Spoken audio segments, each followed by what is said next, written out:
on divorce court today. For years, they partied like rock stars, but that self-destructive lifestyle took a toll on this couple. Tanya has been sober for a year and is trying to take care of their daughter. Robert's struggle with addiction is still an open wound. Tanya Smith and Robert Long have brought their dispute for Judge Lynn Toller to resolve. Testimony in divorce court starts now. Ms. Smith, Mr. Long, the two of you have been together for 20 years, married since 1999, and separated for approximately a year now. Ms. Smith, you've come to this court with a very specific request, and it has to do with your child, and it also has to do with your lifestyle. So I want you to start by telling me a little bit about the nature of your relationship and your marriage, and then we'll go from there. Well, to be perfectly honest, I met Robert Long when I was working the streets. He was my client. I was young. He ended up picking me up a week later, and due to my drug abuse and alcohol abuse, I didn't even recognize that this was the person that I robbed. And he you robbed him? Yeah, when first time I met him. Oh, okay, he gave me some you money skipped that part now. Yeah. That's okay. You were young. Yeah, he picked you me were up. working the streets. He picked you up. He gave me the money first, you know. Right. And I told him I'd be right back. And rolled. Right, and kept it pushing. Anyway, he picked me up a week later. I'm drunk, I'm loaded, you know. He's like, oh, you don't remember me? You robbed me. I'm like, no, it was my twin, I told him. You took your robbing well. No, yeah, he must have, because he wanted some more. But anyway, I tried to convince him that it was my twin that robbed him. You know, I proceeded with that lie for years. Anyway, Robert ended up coming, what you might say, a regular. I mean, coming back quite often. A regular client. Right, you know what I mean? And that's how our relation started, you know? It started for a lot of years that way. And then 2007, we had a child together. There was a lot of stuff that happened in the middle of that time, you know? First, I thought he was going to take me away from the streets, and then it ended up due to our drug abuse. There was plenty of times that Mr. Long asked me, well, you used to do it before, can you go do it now? I'm out of money. You know what I mean? So he was using as well. Right, yeah. He was using as well. Mr. Long, she's been very honest about what's been going on here. Yes, ma'am. Has she basically told me a truthful story from your perspective? You know, I was using drugs and alcohol, and I was used to the lifestyle, and you know, I went to prison, and you know, bounty hunters came and got me, and I went to prison, got out, and I got her, and you know, I did take her away from that. You know, we, you know, because well, let me ask you this. She says she thought you were going to take her away from it, when in fact you really didn't take her away from it. Where did she get that wrong? I mean, you know, I did take her away from it. We stopped using it, and we stopped drinking, and you know, I was working, you know, doing my mechanic business. I was, you know, driving limousines and party buses. So you know, did over the that years. happen, Miss Smith? When the first time he took me away from it all, you know, it wasn't like, we didn't even get sober that stint, because he's done quite a few terms of violations during our relationship. Before he even did a term, the whole first time long time we were together, we stayed loaded, you know, and then he'd run out of money from working. He had a mechanic business, and he'd run, well, can't you go out there and turn a date? You used to do it before. This is when he was taking me away from it, you know what I mean? Would you do that? Yes. Yeah. I mean, But it's he's such a taking me away from sad it. thing, but I know it's an addict thing. Right. You know what I mean? It has nothing to do with how he felt for you or who you are. It was that he was a drug addict, and drug addicts do just raunchy, ratchet stuff. Yeah, we do. And, you know, whatever it is, they do. And that's what was available to you, and that's what I'm not giving you a pass. I'm just saying I get it. See, Your Honor, it seems like his How much younger is she than you? 8 years. Okay. Not as much as I thought, but.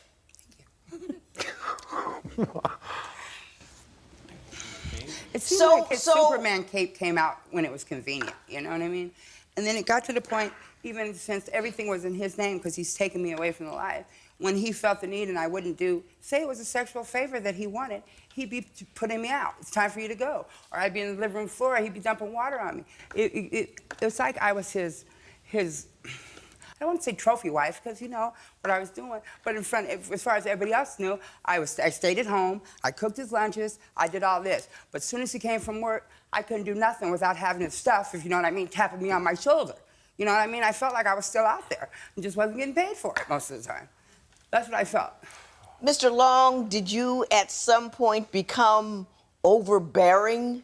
You know, you kind of got her off the street. She didn't have a lot of options, and you could kind of treat her whatever way you wanted to because she didn't have a lot of options? In my mind, I don't see her. I don't see the things she's saying. But now that she says it, I see what you didn't see it that way then. You thought it was all well and good. She had been a prostitute, so why can't you just treat her like give that, it up? right. Yeah, treat her like why she can give it up at will. Ask for it at will. And like you said, I mean, at the time, you know, I didn't really think of it, but now that it's coming from a different angle, I see it. You see how messed up it was. Yeah. You see how messed up it was. Yeah. Ms. Smith, you said that when you started to come into your own at some point, and you started to become more and more of the woman we see today. And I understand that as a part of that process, you began to tell him no for sex. Yeah. And he would do... I would go out when he would want sexual favors. And you didn't want to do it. I didn't want to do it. I would go and get a girl to bring her home and say, this is my husband, could you take care of him? It even got to the point when, if I didn't have money, this sounds terrible, I would go out and turn a date so I could get a girl for him. So what kind of sense does that make? Because all he had was narcotics at the time to give the girl. You know, and she wanted money. Yeah, it got really bad. But I'd rather go be out there and know what I'm being, if I'm being a prostitute, than be at home with my husband and feel like that. Next, can Robert explain his shocking behavior when a social worker came to check out Tanya's skills as a mother? If the ink on your marriage license is barely dry, but you're ready to call it quits, call toll-free at 1-877-311-2222 or visit our website at divorcecourt.com. Become a fan at facebook.com/divorcecourt. Broken relationships, real solutions. Divorce Court continues. Ms. Smith, as you grew older, you continued to evolve. I think your story is an extraordinary one. You had a daughter in... 2007. That inspired a further change. Could you tell me about that? Yeah. I would like to be honest with you and say that that stopped all the drug abuse, but it didn't.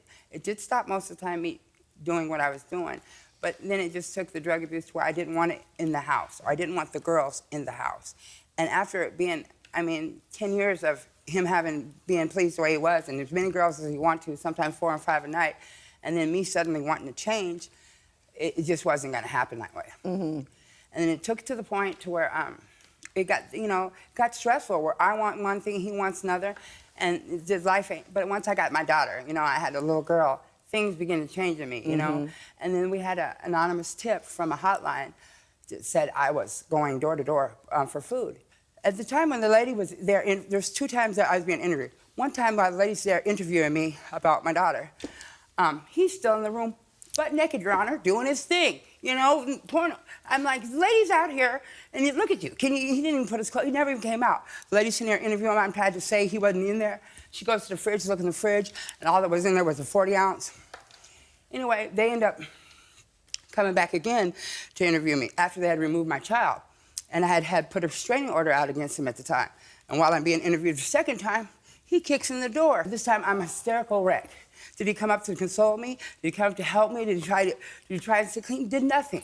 Did not even try to help me stay clean. The only time he showed up at my place is because it was cold out in the garage. There was no air conditioner, no heater, and he wanted a comfortable place to get loaded. And when I had to stop doing that, things got really bad. Mr. Hang on, Mr. Long, is this sad story I'm hearing true? You know what? You're hearing parts that she wants you to hear, and well, tell me the parts you want me to hear. The parts that she's telling you are true, but they're there's you know, I mean, there's parts where, you know, I was working and providing, and yeah, you know, when I Would fall off the wagon. when I exactly fall Never off the got on the wagon and wagon. get in my addiction, I mean, you know, I mean, All I'm not bets thinking were off. all bets are off, and I'm not thinking of, you know, her. I'm not thinking anybody but. When you're working, why didn't you, like, go someplace else and set up money for her or something? You knew you were a bad guy. You knew you were doing ugly, ugly things when you were in the throes of your addiction. Why didn't you, while you had capacity to do so, get them out of harm's way in one way, shape, or form, so that when you did fall back off the wagon, you didn't fall on her? Your Honor, I'm glad you said that. I used to beg him to take that somewhere else. I mean, right underneath, my feet would be vibrating because he's got girls or doing that. And and I gotta say this, my daughter was 5, and I have her with me like this. It's 4 o'clock in the morning for them to be quiet. You know what I mean? And seriously, it got bad. But, you know, I took responsibility on my part. I was involved in this life for a long time. I let it go. And then when it got to the point where I didn't, there's been times where he brought this girl home, and I don't know where he used to get his girls, but if I went out and got one, at least I'd make sure she was decent to look at. He brought something home that was like, look what I brought home for you. This girl. For you? Yes, this girl looked like he found her on Skid Row somewhere in an abandoned shack, talking about he brought her home for me. When Divorce Court continues, after all of the pain these two have shared, what can Tanya reveal to bring Robert to the brink of tears? Do you think Robert is serious about getting and staying sober? Call 1-800-282-1991 to vote now and see if America agrees with your opinion. You'll also receive some valuable offers. Call now, 1-800-282-1991. If you would like your case heard on Divorce Court, call us toll-free at 1-877-311-2222 or log on to our website at divorcecourt.com and join the conversation on Twitter at Divorce Court. Divorce Court continues. Mr. Long, I want to get mad, but I'm so devastated back here, I can't even get there. Can you say something to rehabilitate your reputation here today? Well, you know, basically all I could tell you is, you know, through the years, you know, I had a problem with drugs and alcohol, and you know, I was clean and sober for years at a time, and I stopped doing what I was doing, which was meetings and stuff of that effect. And when I start getting loaded, like you said, all bets are off, and I can't control what I do around me. But like I said, I wish I wish I could have knew that I was going to get But you knew you were an addict, and you knew that addicts go up and down, in and out. It wasn't like you knew that. So when you were clean and sober, you didn't do anything to protect. I mean, when you were Dr. Jekyll, you didn't do anything to keep her safe from Mr. Hyde. And you could have. Even if it didn't keep me safe, I really thought he would have his child. But then, you know, I'd like to say that I've been married to a man a lot of years, so I must have some love for him. There was some good times in it. But if there's any substantial time, I've seen him get time and it go by. Ask him how much time he has today. You know, maybe a little over a month. And I've been almost 18 months, and I've been working hard. I've been taking full responsibility for my 6-year-old child without any looking towards the streets. I mean, that's schooling, that's clothes, that's everything she needs, and doing the best of my ability. Smith, and it's hard from doing that. And let me say this, Ms. Smith, I am so enamored of you. You had no control, you had no power, you had just difficulty and addiction and abuse, and you rose up to be a woman who's no longer in that life and strong enough to tell your story after having done it. It's not me. It's got to be my higher power. Yeah. It's definitely. Thank you. But you chose to seek it, and you're working it. I mean, you work the steps. It's not easy. I get that. I get that. Mr. Long, let me trust him. Let me ask you this. It almost seems silly. You say in your papers that she's argumentative. I would like to investigate your side. I mean, it seems like such a one-sided thing here. I want to give you an opportunity to say something, but I don't know quite. Is there something you think I should need to hear to balance the tables out a little bit, or to soften this up for me? Your Honor, I mean, yeah, I mean, I don't think there's anything that's going to soften the tables up, to be honest with you. I mean, I did what I did, Right. and I was in my addiction, and I can't take it back. You know what I'm saying? But you know, there's times when, you know, I was a good man, and I was clean and sober, and I took care of my family, but that doesn't I think that doesn't outweigh what I did before. Right. You know what I'm saying? I mean, I wish I could change what I was in the past, but I can't. Judge Lynn Toller's ruling next. Divorce Court. Judge Lynn Toller's ruling right now. Mrs. Smith, you have an unusual request of this court. Could you tell me what it is you would like me to, the order that you want me to impose? Okay. I just like him to get a little substantial amount of sobriety underneath his belt before he promises to be a permanent fixture in my daughter's life. Mm-hmm. You know me, I'm used to that. After all these years, every time I think I can trust him or the things are gonna be better, the relapse happens and the bad stuff happens. And I fall down that spiral with, oh, he's gonna be better, or that I could save him like he tried to save me. But now I've got a daughter to think about, you know? I buried a parent and a sibling due to this addiction. And I know what it does. I just want it to stop with me. Right. Right. And I feel if she sees him coming in and out, she's already confused. Right. You know, she asked him when we were gonna live together again. Right. And he tells her, when your mommy loves me again. You know what I mean? Did you not? Mr. Long, Mr. Long, You know? Mr. Long, Mr. Long. Yes, ma'am. Are you seeking any type of visitation? Yes, ma'am. I see my daughter almost every day, and you know, if Has it been ordered by a court? I've got sole custody. You got sole custody, but does he have visitation? Yeah. What's the nature of his visitation?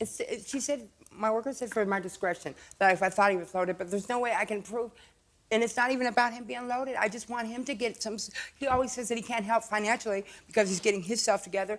And I think he needs to just work on getting himself together before he walks in and out of her life. I'm used to it. I can deal with it. I've learned to, I hate to say, expect it. Yeah. But she's confused. Miss And Smith, she there's thinks nothing you're I can award you from him that's going to solve the problem that you Well, you have. can't award child support because he can't help us. Right, You know, no, so that's what I'm saying. He's an addict. He's an addict through and through. Now, whether he stays sober for 20 years, at some junctures that will happen. But you can't, this guy isn't the real guy. And you've got to remember that. I mean, women always hold out hope. We're always wishing it could. We're always looking to feather that nest. That can't happen, and you got to do that on behalf of your daughter. I sympathize with everything that you've been through, but no matter what kind of logic I tell him when he gets loaded, it doesn't mean anything. But you're going to stay sober. What do I say to my daughter? What you say to your daughter is your daddy is not well, and he can't come here till he is. It's hard, it's difficult, but it's better than having a loaded guy around your kid. Do you know what I'm saying? There is no perfect solution to this. Anything you do, any solution there is going to be a ratchet, because it's a ratchet situation. But what I'm going to say this, I don't think you've ever gotten break the first. I don't think you've ever had $10 extra at the end of the month. I don't think anybody has ever given you anything. I don't think he has anything to give you. So I have an old scholarship fund. I still got some money in it. And I'm going to give you $1,000 to help you do whatever it is you need to do. I don't know what it is. I don't know. But you deserve a break from somewhere, somehow, and sometimes the robe isn't where it is. Sometimes it's just one human being to another. So I'm going to reach in that fund, give you $1,000, and wish you all the best. This matter is adjourned. Tanya is grateful for the judge's ruling and her gift for their daughter. She continues to work on her sobriety, day by day. Post a comment or submit your case at divorcecourt.com or call toll-free 1-877-311-2222. Follow us on Facebook and Twitter at Divorce Court.